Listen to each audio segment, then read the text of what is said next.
Have you ever wondered how a single underwater predator could flip the script on one of the most powerful navies in history? A Japanese aircraft carrier that helped kick off the Pacific War by bombing Pearl Harbor, now facing its end from an American submarine on its very first mission. That's the wild tale of the USS Kavala and the IJN Shokaku during World War II's Battle of the Philippine Sea. It's a story packed with high-stakes decisions, explosive drama, and a turnaround that changed everything. Shokaku wasn't just any ship. She was a symbol of Japan's early triumphs.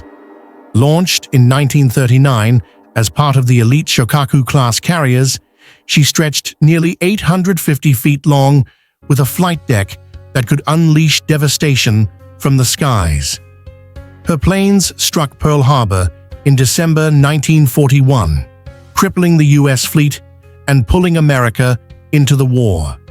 From there, she rampaged through the Indian Ocean, sinking British cruisers and carriers like Hermes, and even played a key part in the Battle of the Coral Sea, where her aircraft took down the USS Lexington.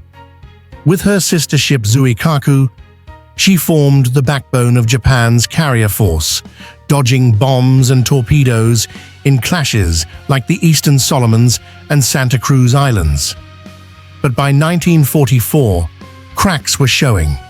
Her armor was tough, but those integral fuel tanks held a deadly secret, vapors that could turn minor damage into catastrophe. Fast forward to mid-1944, and Japan was on the ropes.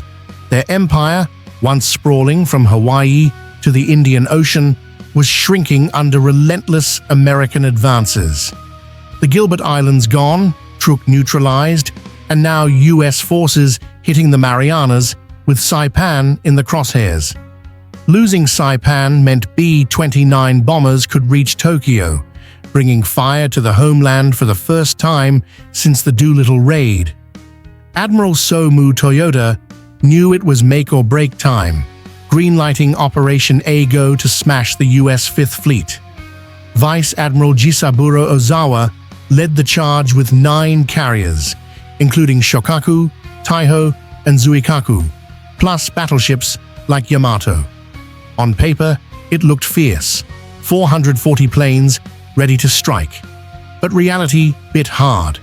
Pilots were green, with barely 200 hours in the air compared to American Ace's 800. Fuel was a mess too. Unrefined crude from Borneo-clogged engines spewed toxic smoke and slowed the fleet.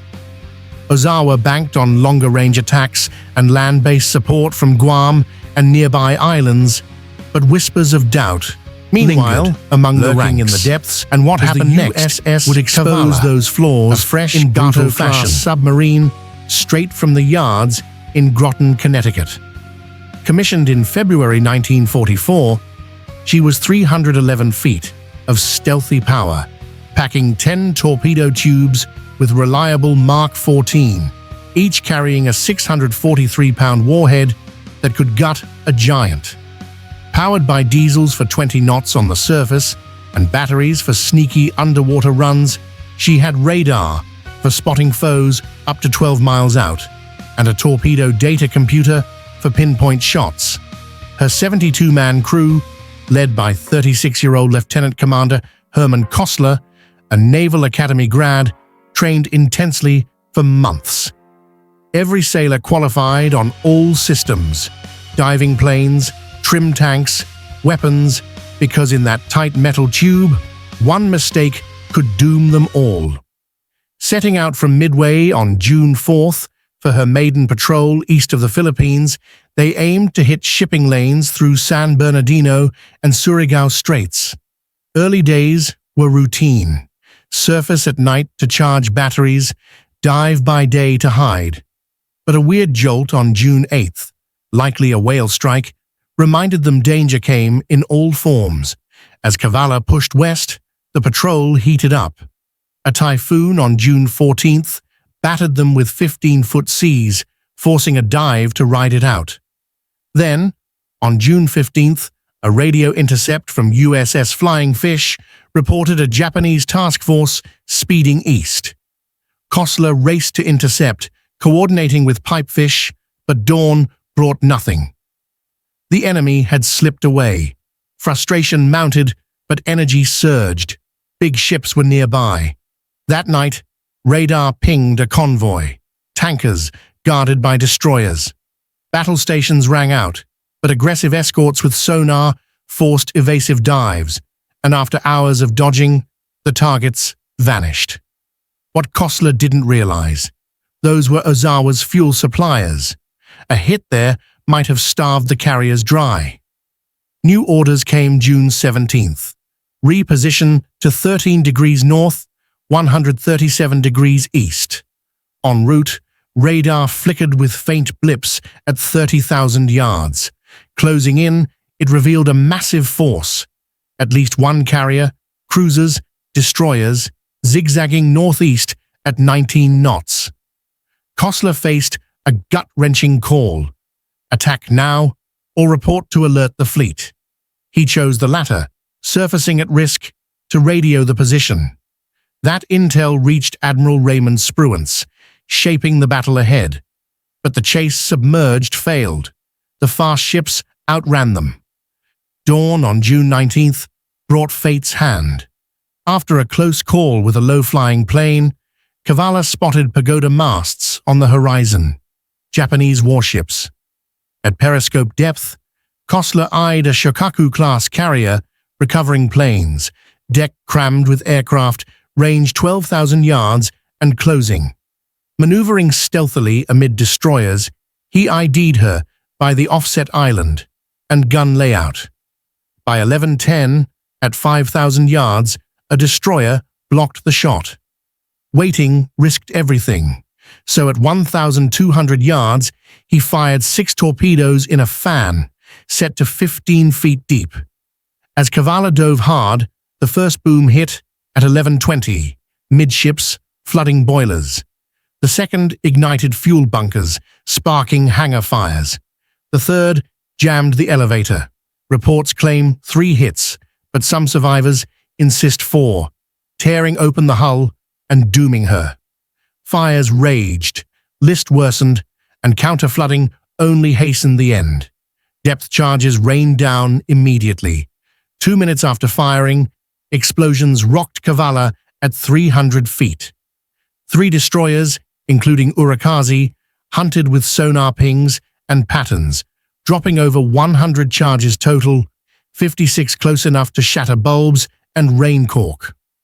Kostler ordered silent running. Shoes off, AC shut, temps soaring to 125 degrees Fahrenheit, air turning toxic.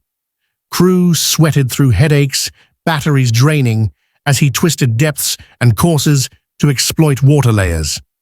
For hours, screws thrashed overhead, but no fatal hit.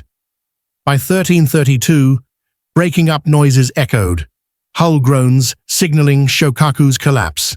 Then, at 14:08, massive blasts, likely Avgas vapors igniting or magazines cooking off. Debates still rage on the exact trigger, with reports claiming sparks from damaged gear set it off. Shokaku capsized at 15:01, stern first, explosions ripping through as she vanished. Yahagi and destroyers pulled 570 survivors, but 1,272 went down, including Captain Hiroshi Matsubara, who stayed with his command.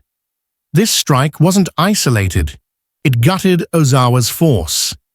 With Taiho sunk by Albacore the same day, Japan lost 2/3 of its fleet carriers, plus hundreds of planes and irreplaceable pilots in the Turkey Shoot. The mobile fleet limped away, never to threaten offensively again. Kavala surfaced at 1900, gasping fresh air, and radioed the success. Back at base, debriefs revealed the full scope. American subs, just 2% of the Navy, sank 55% of Japan's shipping, strangling their war machine. Kostler's choice to report first proved pivotal, and post-war dives into records showed how close Kavala came to even more damage. Those depth charges nearly cracked her. Kavala wrapped her patrol July 1st at Saipan, amid smoking battlefields, then notched 3 more sinkings in 5 patrols, totaling over 34,000 tons. Awards flowed. Navy Cross for Kosler, unit citation for the boat. But debates linger. Survivors' 4-hit claims versus US-3 and speculation on why Shokaku's fuel system failed so spectacularly, perhaps tied to that crude oil. Her wreck, still lost in the Philippine Sea's depths, unlike others found by explorers. Rumors swirl about future sonar hunts revealing it, offering closure to families of the lost. Kavala herself served until 1969, now preserved in Galveston as a museum where you can touch the periscope Kosler used. In the end, this clash marked the Pacific War's pivot, from Japan's blitz to America's dominance. One sub, one spread of torpedoes erased a Pearl Harbor icon and paved the way for Philippines' liberation, Iwo Jima, Okinawa. It reminds us how fragile empires are, how a crew's grit can rewrite maps. Next time you hear about naval power today, think, could history repeat with modern submarines? What do you think? Share in the comments if you've visited Kavala or dived into these debates.